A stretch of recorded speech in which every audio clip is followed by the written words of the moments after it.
Chapter का नाम है नागरिकता, सिटीजनशिप। तो ऑलरेडी हाईलाइट हो रखा है, मैं साथ के साथ और भी हाईलाइट करता हुआ चलूंगा, आप लोग इसमें देखते हुए चलिएगा। और क्या चैप्टर पढ़ा तो नहीं दिया मैंने? सर इंग्लिश वाली क्लास में पढ़ाया है। नहीं, लेकिन हिंदी में हाईलाइट कर रखा है, तो हिंदी में कैसे कर दिया मैंने? हाँ सर, आपने ये सर जी करवा दिया पढ़ाया है। हाँ, पढ़ाया आपने। पढ़ा दिया ना? जी। Yes sir. क्योंकि जहां तक मुझे याद आ रहा है, क्योंकि वो उस चैप्टर में है ना, मैंने आपको 3 राज्यों के बारे में बताया था, जूनागढ़, हैदराबाद और कश्मीर के बारे में। फिर मैंने बोला जो छोटे अलग अलग राज्य बने थे ना, उनके बारे में हम लोग अलग से पढ़ेंगे, इसके लिए वो जी मैंने जी कराया सर। था। और हमने ये वाला चैप्टर कर लिया है।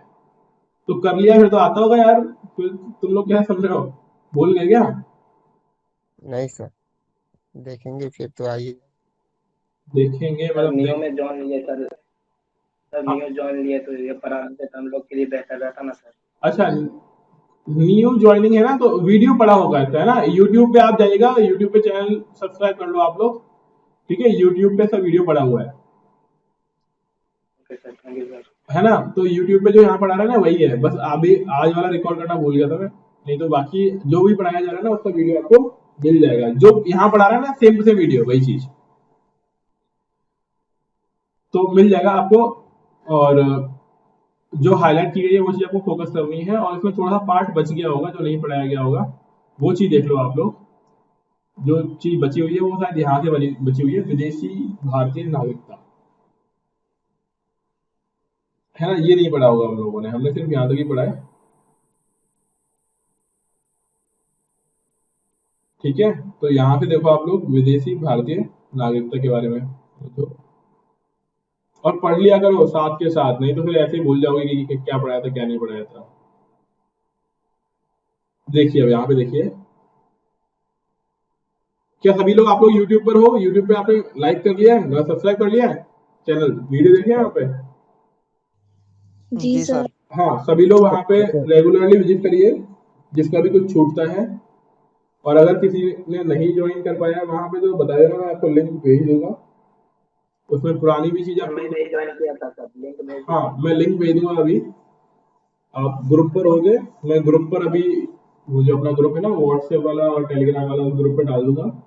तो जितने भी लोग हैं जिन्होंने ज्वाइन नहीं किया है, वहाँ पे सब्सक्राइब कर लीजिए।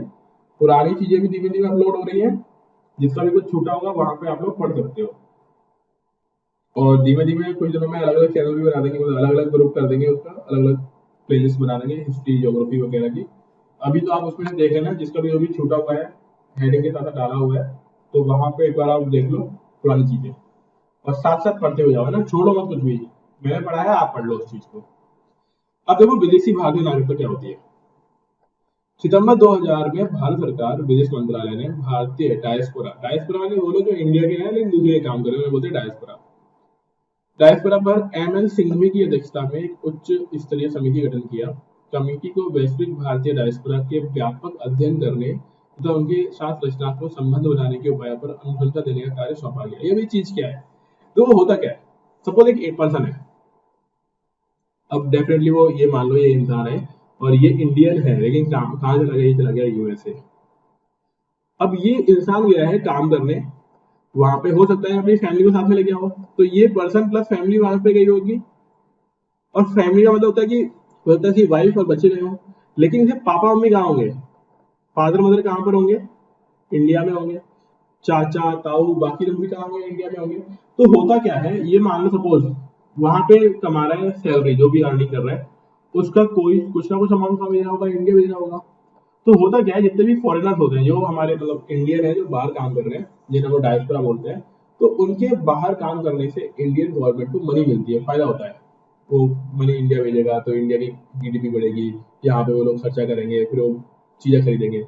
तो इस चीज को ध्यान पे रखकर इंडियन गवर्नमेंट ने काम चलाया कि यार जो लोग भी बाहर रह रहे हैं ना, उनके साथ एक फ्रेंडली रिलेशन बनाया जाए। और फ्रेंडली रिलेशन बनाने का मतलब ये था कि ये फाइनेंशियल फॉर्म में अपने कंट्री की हेल्प करे, अपनी मनी इंडिया में भेजे, यहाँ पे प्रॉपर्टी वगैरह खरीदे, और यहाँ का यानी इंडिया का इंफ्रास्ट्रक्चर डेवलप करने में हेल्प करे। और इसीलिए ये कमेटी बनाई गई थी एम एल सिंघवी की अध्यक्षता में, और इसका मेन मोटिव यही था कि जो लोग बाहर गए हुए हैं, जो बाहर काम करते हैं, उनके साथ हमारे एक अच्छे रिलेशन बने। फिर गवर्नमेंट ने सोचा जो लोग बाहर गए हुए हैं उन्हीं के बारे में क्यों, जो बड़े बड़े बिजनेसमैन हैं, जो इंडियन ओरिजिन के हैं, जो भारत में बॉर्न हुए थे, जिनके मतलब पापा मम्मी या दादा दादी इंडियन है, नाना भी इंडियन है, और वो लोग बाहर चले गए, तो उनके साथ भी रिलेशन बनाया जाए। इसीलिए हम लोग बोलते हैं इंडियन ओरिजिन का पर्सन। उसके लिए एक नया पॉलिसी गवर्नमेंट ने चलाया, वो पॉलिसी का हम लोग पढ़ेंगे। तो समिति ने अपनी रिपोर्ट जनवरी 2002 में सौंपी। इसने नागरिकता अधिनियम 1955 में संशोधन की सिफारिश की ताकि भारतीय मूल के व्यक्तियों को, ये नाम ध्यान रखिएगा, persons of Indian origin, persons of Indian origin को दोहरी नागरिकता प्रदान की जाए, लेकिन कुछ विशेष देशों में रहने वालों को ही। अब दोबारा समझना, दोहरी नागरिकता क्या होती है। इंडियन गवर्नमेंट ये बोलती है, यानी इंडियन कॉन्स्टिट्यूशन ये बोलता है, या फिर इंडिया का नागरिकता जो सिटीजनशिप वाला जो एक्ट है वो ये बोलता है कि भारत में एकल नागरिकता होगी, यानी जिस इंसान के पास भारत की सिटीजनशिप होगी ना, उसके पास किसी दूसरे कंट्री की सिटीजनशिप नहीं होनी चाहिए। लेकिन इससे हो ये रहा था कि बड़े बड़े इंडस्ट्रियलिस्ट लोग जो कभी इंडियन थे, वो जो बाहर चले गए, अब वो दूसरी कंट्री सिटीजन काउंट हो रहे हैं। तो ग्लोबली हमारी वैल्यू, या फिर हम ये स्थान नहीं मार पाते थे, या फिर हम दुनिया को ये नहीं बोल पाते थे कि यार ये तो इंडियन है, क्योंकि वो किसी और कंट्री का पासपोर्ट लेके बैठा हुआ है, यानी वो किसी और कंट्री का सिटीजन बन गया है। तो इसी चीज को ध्यान में रखते हुए इंडियन गवर्नमेंट ने एक प्लान बनाया। उन्होंने बोला कि यार हम क्या करते हैं, जो एकल नागरिकता वाला कॉन्सेप्ट है ना, उसको थोड़ा मॉडिफाई कर देते हैं। मॉडिफाई ये कि हम कुछ देशों में रहने वाले लोगों के लिए ये अलाउ कर देते हैं कि उनके पास भारत की नागरिकता भी होती है और दूसरे देश की भी नागरिकता हो सकती है। और इसी को क्या बोला गया, ड्यूल सिटीजनशिप या फिर दोहरी नागरिकता। ये बात समझ में आ गई। अब इसमें ध्यान रखना, अब ऐसा नहीं है कि अफगानिस्तान पाकिस्तान के आतंकवादी लोगों को भी ले जाएगा, नहीं। हम लोग पहले ही देख लेंगे कि वो इंडस्ट्रियलिस्ट टाइप का इंसान है, रिच इंसान है, या फिर साइंटिफिक फील्ड में कोई काम किया हुआ है, तो किसी ना किसी फील्ड में उसने उत्कृष्ट काम किया होना चाहिए, या फिर वो बिजनेसमैन हो, उनको हम लोग ये परमिशन दे रहे होंगे। और इसके लिए कार्ड बनेगा अलग से। तो आपको ध्यान रखना है कि इसके लिए क्या बनाया गया, पर्सन ऑफ इंडियन ओरिजिन के लिए प्रोविजन किया गया। क्या किया गया है वो देखिए। उसी अनुसार नागरिकता अधिनियम 2003 में विदेशी भारतीय नागरिकता का प्रावधान किया गया। 16 निर्दिष्ट देशों के PIO यानी भारतीय मूल के व्यक्तियों के लिए, पाकिस्तान और बांग्लादेश को छोड़कर, ठीक है, इन लोगों के लिए ये नहीं होगा, पाकिस्तान और बांग्लादेश के लिए ये चीज नहीं होगी। इस अधिनियम ने पूर्व मुख्य अधिनियम के राष्ट्रमंडल नागरिकता से संबंधित सभी प्रावधान हटा दिए। इसका मतलब क्या होता है, देखो क्या होता है, बात समझिएगा। बोला जा रहा है कि पर्सन ऑफ इंडियन ओरिजिन मतलब ऐसा इंसान जिसके दादा दादी, नाना या फिर पापा मम्मी वगैरह में से कोई भी एक भारतीय हो। अगर हम पाकिस्तान और बांग्लादेश की बात करें तो भाई पाकिस्तान और बांग्लादेश तो अभी बने हैं 1947 और 1971 के टाइम में। तो इनमें तो हर एक इंसान का दादा दादी कहाँ का होगा, इंडियन ही होगा, भारत का ही होगा। इसीलिए इन दोनों देशों को छोड़ दिया गया, बोला नहीं तुम्हारे नहीं। इसके अलावा बाकी देशों में जो लोग रह रहे हैं उनमें से किसी का भी इंसान अगर यहाँ पे रहता है तो उनको क्या मिल जाएगा, पर्सन ऑफ इंडियन ओरिजिन का सर्टिफिकेट है, एक कार्ड मिल जाएगा। तो उसको कैसे मिलेगा कैसे नहीं मिलेगा वो हम लोग आगे समझेंगे।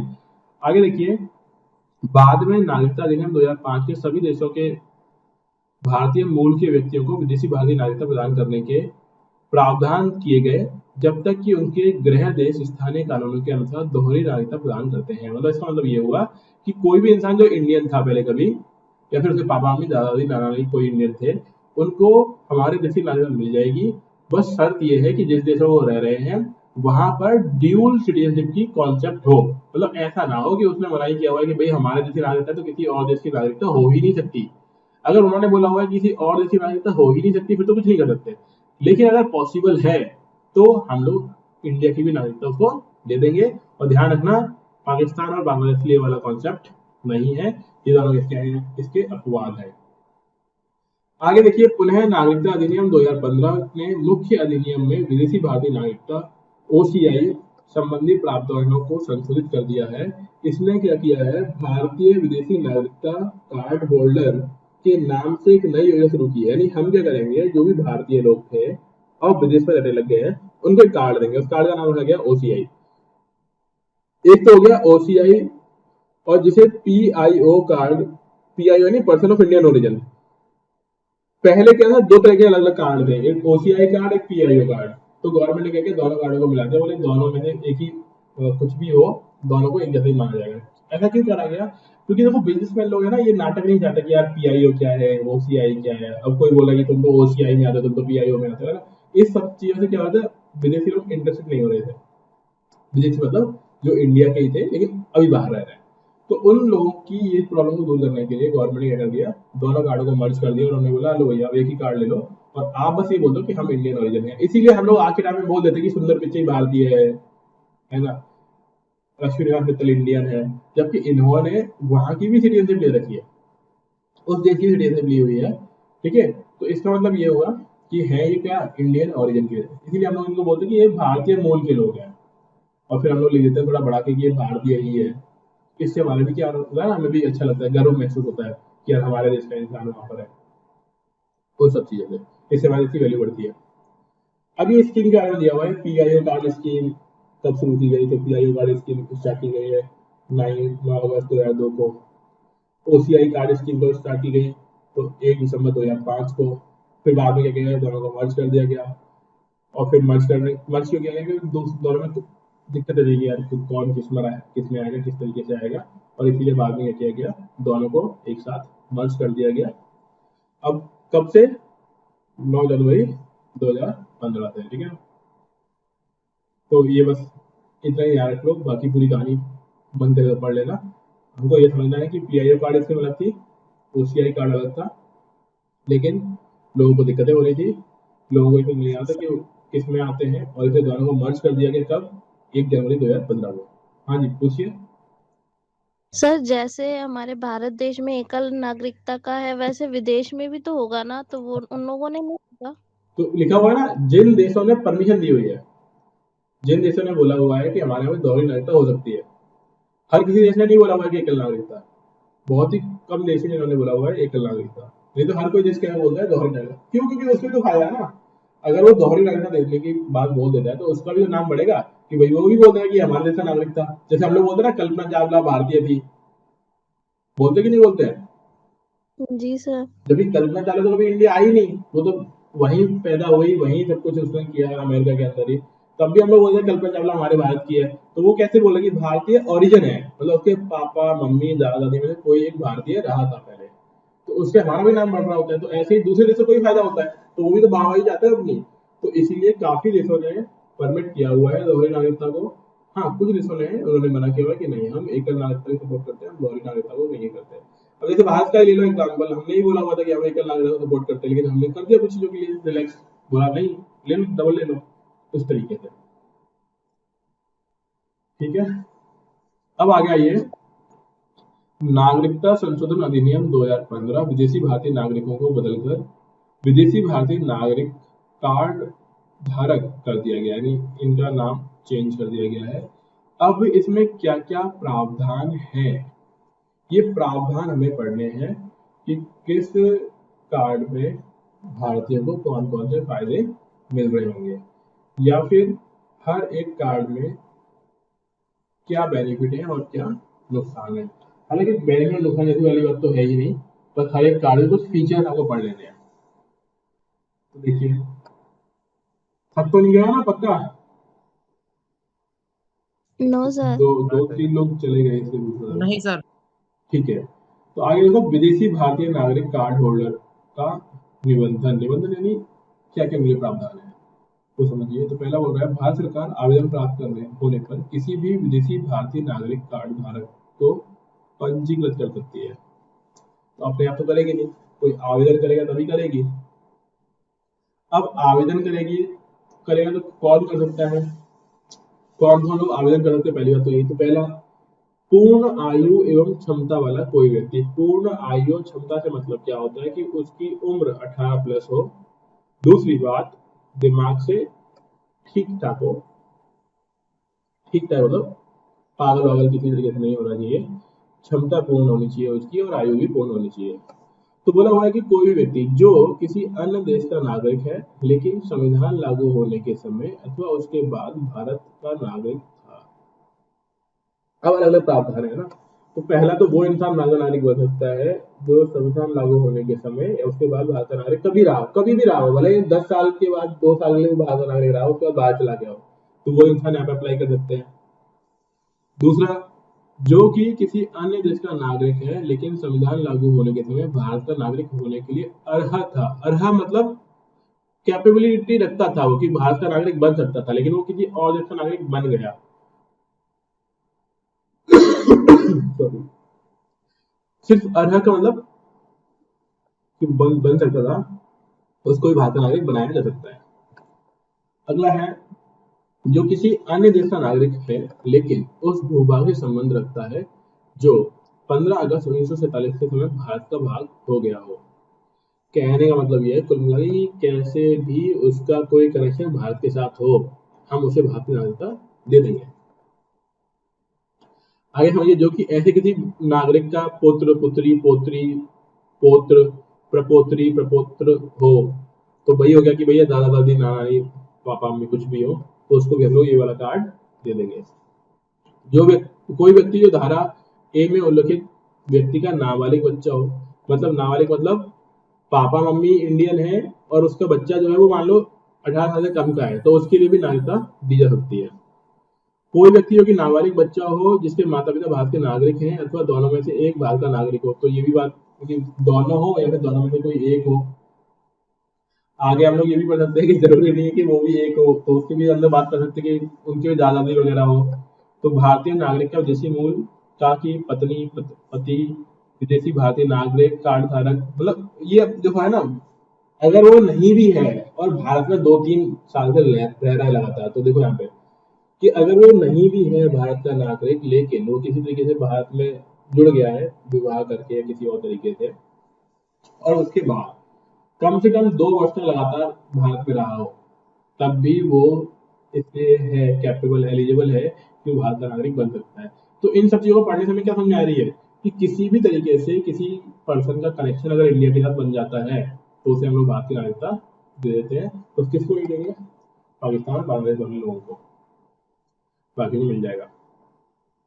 दूसरा है, भारत सरकार उस आंकड़े डाटा को उल्लेखित कर सकती है जिसमें से सूचीबद्ध भारतीय मूल के कार्ड धारक व्यक्तियों को विदेशी भारतीय नागरिक कार्ड होल्डर माना गया है। यानी कुल मिला के बात यह है कि भारत उन लोगों की लिस्ट क्योंकि लिस्ट ही तो जारी करनी थी, अपना ही तो वाहवाही करवानी थी, तो इसका नाम तो जारी करेंगे। तो इनमें लिख भी दिया इन्होंने कि हम लोग जिन लोगों को हमने कार्ड दिया है उनका नाम हम लोग छाप सकते हैं, बता सकते हैं कि ये लोग हमारे नागरिक हैं। तो क्योंकि हम लोग जानते हैं इंटेंशन ही यही थी इनबिल्ट कि हम लोग ये बोल पाए दुनिया के सामने कि भाई हमारे भारत का ये इंसान है, हमारे भारत के लोग यहाँ ये बड़ा बड़ा काम कर रहे हैं, तो इसी की तो काम करना था। तो उन्होंने बोला कि हमें उनका नाम छापने की मतलब पावर भी रखते हैं। अगला है बिंदु 1 में कोई बात पहले रहते भी केंद्र सरकार अगर संतुष्ट हो कि कोई विशेष परिस्थिति बनती है, उन परिस्थितियों को लिखित में अभिलिखित कर किसी व्यक्ति को विदेशी भारतीय नागरिक कार्ड होल्डर से निबंधित कर सकती है। अब बोल रहे हैं कि मान लो जितने ये क्राइटेरिया है ना, उनमें से एक क्राइटेरिया भी फुलफिल नहीं होता है, लेकिन भारत सरकार को लग रहा है कोई बहुत तगड़ा साइंटिस्ट है, बहुत बड़ा किसी ने नाम कमाया हुआ है पहले से, और वो इंसान बनना चाहता है भारत का नागरिक, या फिर बस उसने सोच भी लिया कि लाओ यार भारत का नागरिक ही बन जाऊं, तो उस इंसान को भी हम लोग भारत की नागरिकता दे सकते हैं, या फिर हम ये वाला कार्ड उसको दे सकते हैं जिससे वो भारत का नागरिक बन जाएगा। और अगेन इंटेंशन वही है कि उसने कुछ बड़ा काम किया हुआ है, दुनिया उसको जानती है, और क्योंकि दुनिया जानती है तो उसे ये वाला कार्ड दे दिया जाए और हम उसे बोल दें कि ये भारतीय नागरिक है। तो इससे भी हमारी क्या होगी? वाहवाही हो रही होगी। क्लियर? अगला है विदेशी भारतीय नागरिक कार्ड होल्डर को प्राप्त अधिकार। क्या क्या अधिकार प्राप्त होंगे? तो एक चीज ये समझनी है कि वो सारे अधिकार तो प्राप्त नहीं होंगे जो भारतीय नागरिक को अधिकार प्राप्त है, लेकिन काफी सारे अधिकार मिल जाएंगे उस इंसान को जिसके पास ये कार्ड हो। तो क्या क्या अधिकार होंगे? पहला, एक विदेशी भारतीय नागरिक कार्ड होल्डर को ऐसे अधिकार प्राप्त होंगे जो कि केंद्र सरकार बताएगा, क्योंकि चेंज भी कर सकते हैं, तो केंद्र सरकार बताएगी, और केंद्र सरकार का मतलब क्या होता है कि संसद बताएगी। क्या होते हैं अधिकार? एक विदेशी भारतीय नागरिक कार्ड होल्डर को निम्नलिखित अधिकार नहीं होंगे। तो हम बताएंगे क्या क्या होंगे, उससे बेटर ये कि क्या क्या नहीं होंगे वो बता देते हैं। पहला क्या क्या नहीं होगा, उसे सार्वजनिक रोजगार के मामले में अवसर की संभावना का अधिकार नहीं होगा, यानी गवर्नमेंट सर्वेंट नहीं बन सकता। मतलब कल को वो आईएएस की तैयारी करेगा तो आईएएस नहीं बन पाएगा, है ना, उसके लिए भारत का नागरिक होना चाहिए उसको, कार्ड होल्डर नहीं। राष्ट्रपति नहीं बन सकता वो, उपराष्ट्रपति नहीं बनेगा, सर्वोच्च न्यायालय का न्यायाधीश नहीं बन सकता, कोई और न्यायालय का न्यायाधीश नहीं बन सकता, भारत में वोटिंग नहीं कर सकता, लोकसभा का अध्यक्ष। यानी ऐसे समझो आप कि किसी भी बड़े सरकारी मामलों में वो अधिकारी या फिर गवर्नमेंट का पार्ट नहीं बन पाएगा। ठीक है, गवर्नमेंट का पार्ट इन द सेंस ऐसे राष्ट्रपति, प्रधानमंत्री, इस तरीके से। वह राज्य विधानसभा या राज्य विधान परिषद का सदस्य चुने जाने के लिए भी अर्ह नहीं होगा, ये वही स्टेट के अंदर भी सेम थिंग है। गवर्नमेंट जॉब में नहीं लग सकता, ये सब कुछ उसके बाद अधिकार नहीं होंगे। अगला है विदेशी भारतीय नागरिकता कार्ड का परित्याग। मतलब अगर कोई इंसान चाहता है कि नहीं भैया नहीं कार्ड चाहिए, उनको छोड़ना है, तो कैसे छोड़ सकते हैं वो सब कुछ। यदि कोई विदेशी भारतीय नागरिक कार्ड होल्डर निर्धारित प्रपत्र पद्धति से उस कार्ड के परित्याग की घोषणा करता है, नहीं वो लिखित में दे दे कि भाई मेरे को नहीं चाहिए वाला कार्ड, ले लो अपना वापस, जो उसे विदेशी भारतीय नागरिकता के नागरिक के रूप में पंजीकृत करती है, तब इस घोषणा को केंद्र सरकार द्वारा पंजीकृत किया जाएगा। इस पंजीकरण के पश्चात वह व्यक्ति विदेशी भारतीय नागरिक नहीं रह पाएगा, मतलब उसके बाद से वो वाला कार्ड खत्म, यानी अब हम उसे नहीं बोलेंगे वो भारतीय है। जब एक व्यक्ति विदेशी भारतीय नागरिक कार्ड होल्डर नहीं रह जाता है, तब उसका विदेशी मूल की का पत्नी या फिर जो भी उसके बच्चे वगैरह है ना, विदेशी भारतीय नागरिक कार्ड प्राप्त किया है और उनका नाबालिग बच्चा जो कि विदेशी भारतीय नागरिक के रूप में पंजीकृत है, भारत का विदेशी नागरिक नहीं रह जाएगा। यानी कुल मिला के मान लो कि पापा ने अगर कार्ड छोड़ दिया तो बच्चे का, अगर बच्चा 18 से कम ईयर का है ना, तो उसका भी कार्ड खत्म, उसको भी वो वाले अधिकार नहीं रहेंगे। अगर बच्चा बड़ा है तो वो अपने कार्ड को रख सकता है, लेकिन छोटे के लिए नहीं। अगला है विदेशी भारतीय नागरिक कार्ड होल्डर के रूप में पंजीकरण का रद्द होना। एक तो ये था कि अपनी मर्जी से छोड़ना, वो अलग चीज है। रद्द कर देना यानी इंडिया की गवर्नमेंट की तरफ से रद्द हो जाए तो कैसे होगा, तो मतलब कुछ ना कुछ हरकतें की होंगी उसने जो सही नहीं होंगी, और जब हरकतें कुछ गड़बड़ की होंगी तो हटा दिया हमने उसको, तो देखिए क्या क्या होगा। केंद्र सरकार विदेशी भारतीय नागरिक कार्ड होल्डर के रूप में किसी व्यक्ति का पंजीकरण रद्द कर सकती है यदि वह संतुष्ट है कि, मतलब इसमें अगर उसको लग रहा है कि ये कुछ हो गया। क्या? पहला, विदेशी भारतीय नागरिकता कार्ड होल्डर धोखाधड़ी, असत्य प्रतिनिधित्व या भौतिक साक्ष्य को छुपाकर प्राप्त की, यानी उसने कुछ फ्रॉड डॉक्यूमेंट दिए थे सिटीजनशिप लेने के लिए, तब खत्म कर देंगे। विदेशी भारतीय नागरिक कार्ड होल्डर ने भारत के संविधान के प्रति अनिष्ठा, यानी उसने कहीं ना कहीं भारत के संविधान, यहाँ के कॉन्स्टिट्यूशन, यहाँ के नेशनल फ्लैग, एंथम, यहाँ की डिग्निटी के बारे में कुछ उल्टा बोल दिया हो, यानी वो तोड़ने की बातें कर रहा हो तो भी उस पर डाल सकते हैं। विदेशी भारतीय नागरिक कार्ड होल्डर ने ऐसे किसी युद्ध में जिसमें भारत की संलग्न है के दौरान शत्रु के साथ गैर कानूनी रूप से संपर्क स्थापित किया, यानी भारत की अगर किसी से फाइट चल रही है, लड़ाई चल रही है, और उसने क्या किया, दूसरे देश का हेल्प किया, इंडिया की हेल्प नहीं कर रहा है, तो उसको भी हम लोग हटा सकते हैं। विदेशी भारतीय नागरिक कार्ड होल्डर ने पंजीकरण के 5 वर्षों के अंदर 2 वर्षों से कम की कैद की सजा भुगती है, मतलब इंडिया है और जेल में हो गया, जेल में चला गया वो, है ना, तो भी उसको हटाया जाता है, क्योंकि मान लो जेल जा रहा है तो खराब आदमी होगा, तो खराब है तो फिर उसको हटा जाएगा। यदि ऐसा करना है भारत की संप्रभुता, अखंडता, भारत की सुरक्षा किसी दूसरे देश के साथ मैत्रीपूर्ण संबंध हो, सामान्य जनता के हित में ना हो, मतलब कुल मिला के बात यह है कि उसको बनाया भारत से नागरिक बना के रखेंगे तो देश की संप्रभुता और अखंडता में दिक्कत आ रही है, तभी उसको हम लोग हटा सकते हैं। किसी विदेशी भारतीय नागरिक कार्ड होल्डर का विकास किसी सक्षम न्यायालय द्वारा भंग कर दिया गया हो अथवा भंग नहीं किया गया हो, लेकिन ऐसे व्यवहार के बने रहते ही उसने किसी और के साथ विवाह कर लिया, यानी कुछ भी है, अगर उसने भारत के जो टर्म्स एंड वो जो न्याय और कानून व्यवस्था है उसको नहीं मान रहा है वो, तो उस केस में उसको भारत की नागरिकता है फिर वो कार्ड से हम लोग हटा सकते हैं कि बोले भैया तुम्हारे पास ये कार्ड नहीं रहेगा। ठीक है, अब इसके बाद जो है चीजें वो बस इतनी ही है, लेकिन अब इसमें एक डिवीजन दिया हुआ है, एक डिफरेंस दिया हुआ है जो आपको दिख रहा होगा आपकी स्क्रीन पर। क्या लिखा हुआ है? डिफरेंस लिखा हुआ है। डिफरेंस क्या है? एनआरआई, पीआईओ और ओसीआई के बीच में। एनआरआई यानी अप्रवासी भारतीय, डिफरेंस समझ लो, एनआरआई वो लोग होते हैं जो भारत के नागरिक ही हैं लेकिन जॉब करने, बिजनेस करने या फिर किसी और पर्पज से दूसरी कंट्री में रह रहे हैं, तो वो तो हो गए एनआरआई। फिर अगला है भारतीय मूल के व्यक्ति। भारतीय मूल के व्यक्ति मतलब जिसके पूर्वज, दादा दादी, नाना नानी कोई भारत के थे, लेकिन वो इंसान खुद अभी कहीं बाहर रह रहा है, तो वो होते हैं PIO। दूसरा है OCI।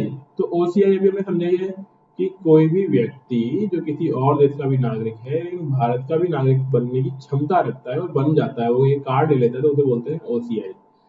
तो ये आगे जो ये लिस्ट बनाई हुई है, चार्ट बनाया हुआ है, इसमें इन तीनों के बारे में डिटेल में मतलब डिफरेंस लिखे हुए हैं।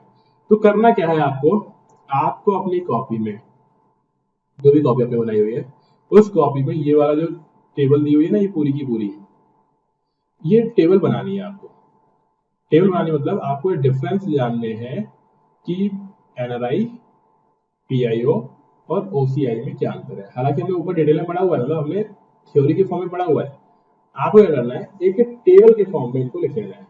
तो ये जो लिखा हुआ है ना, ये तालिका 6.1, ये पूरी की पूरी आपको अपनी कॉपी में लिखनी है। बुक आपके पास होगी ही, उस बुक से आपको ये लिख लेनी है कि NRI, भारतीय मूल के व्यक्ति और विदेशी कार्ड होल्डर में क्या क्या डिफरेंस है। कुल मिला 11 पॉइंट दिए हुए हैं यहाँ तक, ये 11 पॉइंट आपको लिखने हैं।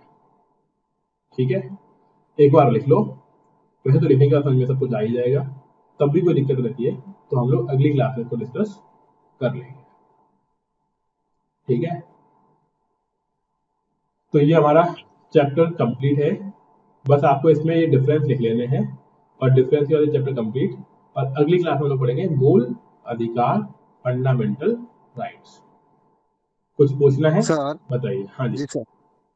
सर मान लीजिए ये जो मतलब बैडमिंटन खिलाड़ी सानिया मिर्जा जो हिंदुस्तान की है, वो पाकिस्तान तो